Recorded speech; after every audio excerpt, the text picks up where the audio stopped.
Ok, salut tout le monde, bienvenue à Kribi au Cameroun. Je suis bien content de pouvoir revenir pour parler de ce sujet très important. C'est les 5 erreurs qu'un jeune homme qui a voulu baptiser a commises. Et bon, ça fait environ 1 an déjà que cet incident s'est passé. Un jeune homme qui était en train de vouloir baptiser une personne et au lieu que la personne sorte des eaux du baptême et même indemne, lui il en est mort. C'est-à-dire il est mort en voulant baptiser quelqu'un. Et cette histoire a choqué plusieurs personnes. D'autres s'en sont même moqués. Et j'ai plusieurs fois voulu faire cette vidéo sans y parvenir. Je pense que le moment de le faire est arrivé. Alors, je vais vous donner les 5 erreurs que ce jeune prédicateur ou évangéliste a commises en cherchant à baptiser cette jeune fille. Et comme je vous l'ai dit, il en est mort. Premièrement, le baptême, pour ce qui me concerne, c'est le lieu le plus sécurisé au monde. On ne saurait mourir pendant qu'on baptise. Ça, c'est vraiment inconcevable. C'était de l'inédit. Et quand une chose pareille arrive au Cameroun, je ne sais pas vous dire une chose. Depuis 2020, nous avons enregistré au Cameroun plus de 300 hommes d'église morts. Depuis 2020. Et avant, à l'embouchure de l'année 2020, plusieurs hommes de Dieu, en l'occurrence, l'apôtre Guy Bayon avait eu une révélation, une vision, dans laquelle il disait que plusieurs hommes de Dieu vont mourir en 2020. Quand il a dit ça, moi-même, je me suis dit, ok, ça c'est du pipeau, parce que c'est normal, il meurt. Mais 300, c'est quand même beaucoup. 300 hommes d'église entre 2020 et 2022, c'est beaucoup. On doit se poser la question. Et pour moi, c'est un signe. Comme si Dieu ne supporte plus que n'importe qui prenne cette casquette pour faire n'importe quoi. Et il y a des choses que Dieu ne supporte plus et il peut agir. Maintenant, plusieurs personnes peuvent penser que je suis Dieu en le disant. Mais les choses de la parole de Dieu, parfois vous avez l'impression que les hommes qui parlent de la parole de Dieu sont insensibles. Souvenez-vous d'Ananias et Saphira. Quand ces 2 personnes sont mortes dans l'église, ça n'a scandalisé personne. Parce que Dieu est intervenu pour mettre fin à leur vie. La première erreur que ce jeune homme commet, c'est que lorsque vous l'observez, vous avez l'impression qu'il n'a jamais demandé aux aînés comment ça se passe une cérémonie de baptême. Quand vous regardez sa façon de faire, quand il approche les eaux du baptême, son comportement, vous avez l'impression nette qu'il ne s'est jamais renseigné pour savoir comment une cérémonie de baptême doit se passer. Et c'est ce que j'étais en train de dire tout à l'heure. Vous ne pouvez pas venir dans un milieu comme la foi, vous comporter comme vous voulez. Parce qu'il y a des codes, il y a des méthodes. Il y a un livre dans la Bible qui s'appelle Actes des Apôtres pour nous montrer comment est-ce que l'église doit se faire. Vous ne pouvez pas faire l'église comme vous sentez sous prétexte que le Saint-Esprit vous conduise. Parce que si vous êtes en contradiction avec les Écritures, vous êtes en porte-à-faux avec Dieu lui-même. Quand vous venez dans la maison de Dieu, vous allez trouver des gens qui travaillent d'une certaine manière. Renseignez-vous au moins pour savoir comment ça se passe. Ça, c'est la première erreur que ce jeune homme a commise. En voulant faire le baptême, il ne sait vraiment pas renseigner comment ça se passe. Deuxième erreur qu'il a commise, ce jeune homme, c'est que vous voyez les eaux qui sont derrière moi. Les hommes, ils vont pour pêcher du poisson. Plus loin, on va s'amuser comme nous avons fait un peu plus tôt, pour nager, pour faire ces choses-là. Aujourd'hui, j'aurais pu venir pour plonger, pour piquer une tête. Et je ne pense pas que j'aurais peut-être eu le réflexe d'intercéder avant de nager. Parce que je sais nager. C'est les gens qui ont peur de nager qui peuvent trop prier avant d'entrer dans l'eau. Mais lorsque vous venez faire le baptême, l'eau ci n'est plus une eau normale. Puisque la Bible dit que le baptême, quand quelqu'un se baptise, il devient une même plante avec Dieu. C'est là où il enterre sa vie passée. Le jeune homme, lorsqu'il a abordé la jeune fille, il a juste appelé pour l'amener dans les eaux, comme si elle allait dans une piscine. Lorsque vous voulez baptiser quelqu'un, la première chose, c'est de consacrer le moment. Regardez, lorsque je veux voyager d'une ville à une autre, je prends le temps de prier pour recommander mon voyage à Dieu. Vous ne pouvez pas venir entrer dans les eaux du baptême sans recommander les eaux que vous allez utiliser pour cette circonstance-là. La Bible dit que lorsque quelqu'un se baptise, il meurt et il ressuscite avec Christ. Ce n'est pas un symbole, ce n'est pas un acte symbolique, c'est une réalité. Lorsque quelqu'un entre dans les eaux du baptême, il coupe sa vie ancienne et se sépare de sa vie présente. C'est ce qui se passe spirituellement et ça se passe même aussi physiquement. Donc quand Jésus-Christ ordonne que ceux qui croient doivent être baptisés, ce n'est pas un jeu. Et quand vous venez baptiser les gens, Commencez par consacrer le lieu dans lequel vous êtes. Consacrez ces eaux parce que les eaux ne sont plus les eaux naturelles. Elles deviennent le tombeau de la vie ancienne de la personne. Les eaux se transforment en un tombeau vivant.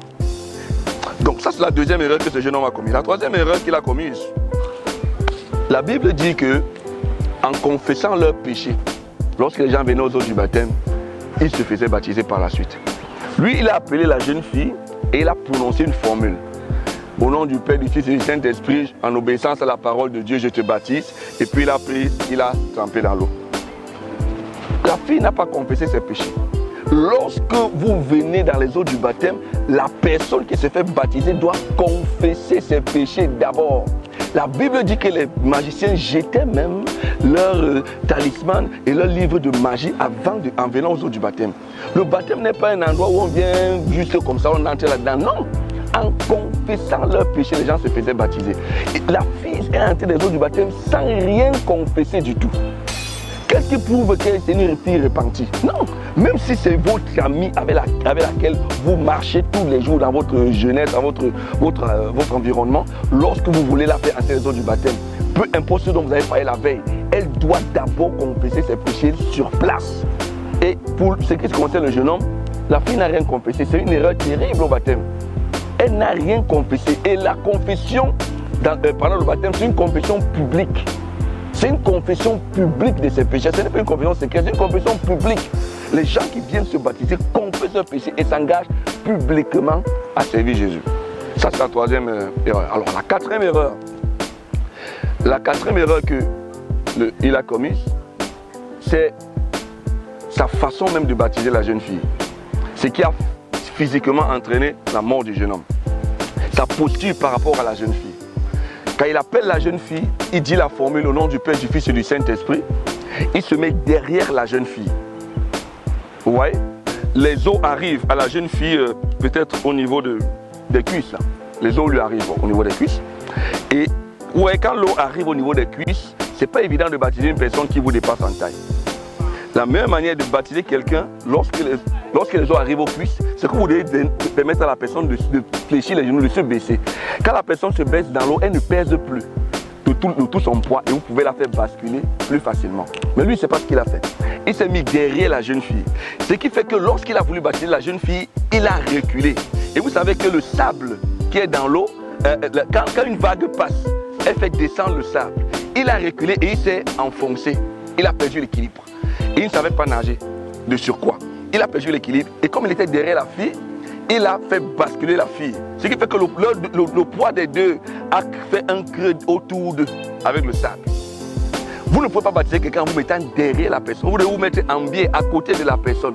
La personne fléchit les genoux et vous faites basculer la personne plus facilement. Même si vous êtes petit, ce sera plus facile pour la personne de revenir. Mais si vous mettez derrière, ce qui s'est passé avec lui, c'est que lui, il est entré dans l'eau avant la fille. Symboliquement et techniquement, c'est très dangereux. La personne qui baptise joue le rôle du Saint-Esprit qui a ressuscité Jésus-Christ des morts. Vous ne pouvez pas être le Saint-Esprit et vous-même vous êtes encore noyé dans l'eau. C'est ce qui s'est passé. Lui, il est entré dans l'eau avant la jeune fille et la jeune fille entre encore dans l'eau. Non. Quand Jésus-Christ est mort, c'est le Saint-Esprit qui l'a ressuscité des morts. Et vous qui baptisez, vous êtes exactement comme le Saint-Esprit qui remet la personne à la vie pour marcher en nouveauté de vie. Je vous ai dit que le baptême, c'est le lieu le plus sécurisé au monde. Pourquoi? Parce que quand quelqu'un se baptise, c'est pour qu'il marche en nouveauté de vie. Plusieurs personnes m'ont dit, mais le type qui était à la croix ne s'est pas baptisé, c'est normal, puisqu'il ne pouvait pas marcher en nouveauté de vie. C'était la fin de sa vie. Le baptême est utile pour celui qui doit ensuite marcher en nouveauté de vie. Et c'est une erreur fatale qu'il a commise pour ce qui le concerne. Et la dernière erreur qu'il a commise, la cinquième erreur qu'il a commise, c'est qu'après avoir baptisé la jeune fille, il avait deux jeunes filles à côté qui ont commencé à chanter les louanges. Alléluia, alléluia, alléluia. Elles ont commencé à chanter alléluia. Et puis c'est à ce moment-là qu'il a commencé à se noyer. Non. La Bible dit que quand Jésus-Christ est sorti des eaux, le Saint-Esprit est descendu sur lui. Et il a témoigné que ça, c'est le Fils de Dieu. Vous voyez? Quand vous finissez de baptiser quelqu'un, ce que vous devez faire, c'est intercéder maintenant pour la personne, pour que le Saint-Esprit prenne le contrôle de son existence. Que le Saint-Esprit, qu'il soit libéré de sa vie ancienne. Que le Saint-Esprit prenne le contrôle total de sa vie. Et c'est ce qu'il n'a pas fait. Il s'est mis à chanter. Le Saint-Esprit n'a pris aucun contrôle de quoi que ce soit. Il n'a rien ordonné. Il n'a pas libéré la personne à qui l'a baptisé. Parce qu'en réalité, c'est ce que tu fais. Quand la personne sort, tu la libères de ses liens anciens. C'est le moment de la délivrer